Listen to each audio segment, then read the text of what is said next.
আজকে একটা ভীষণ সোজা এবং সুস্বাদু ব্রেকফাস্ট রেসিপি শেয়ার করছি, চিড়ের পোলাও। প্রথমে জেকে পোহার যে খুব হার্ড চিড়েগুলো সেগুলোকে ধুয়ে ভিজিয়ে রাখবো। যা যা সবজি দিতে চান সেগুলো ছোট ছোট করে কেটে রাখবেন। আমি এখানে আলু, গাজর, ক্যাপসিকাম দিয়েছি, পেঁয়াজ দিয়েছি। কেউ যদি চান এটা নিরামিষও করতে পারেন।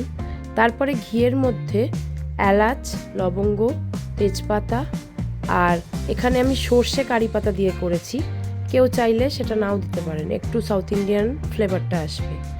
তারপর পেঁয়াজগুলোকে হালকা করে ভাজলাম, বেশি ভাজা যাবে না, তাহলে একটা অন্যরকম টেস্ট চলে আসে।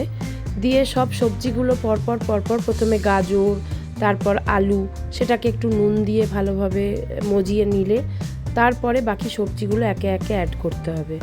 ইন দি মিন টাইম আমি ভিজিয়ে রাখা চিড়েটার মধ্যে একটুখানি হলুদ মাখিয়ে রাখলাম, একটা সুন্দর কালার আসবে বলে। তারপরে সেখানে একে একে ক্যাপসিকাম বা বাকি যা যা সবজি আমি একটু কড়াইশুঁটি দিয়েছি সেগুলো অ্যাড করে ওই মাখানো হলুদ মাখানো চিড়েটাকে সেখানে অ্যাড করে দিলাম, দিয়ে নাড়িয়ে নিলাম। এটা কিন্তু ঘিতেই করতে হবে।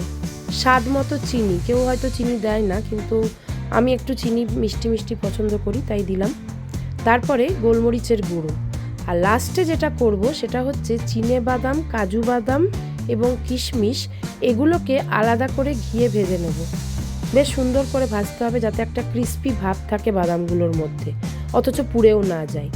ভেজে সেটাকে এর ওপর থেকে ছড়িয়ে ভালোভাবে মিশিয়ে দিলাম। ব্যাস মোটামুটি তৈরি। এবার যদি কেউ কারি পাতা না দিয়ে থাকে সে কিন্তু এ পর্যায়ে ধনে পাতাও ইউজ করতে পারে। সব শেষে লেবুর রস দিয়ে পরিবেশন করলাম অতি সুস্বাদু চিড়ের পোলাও।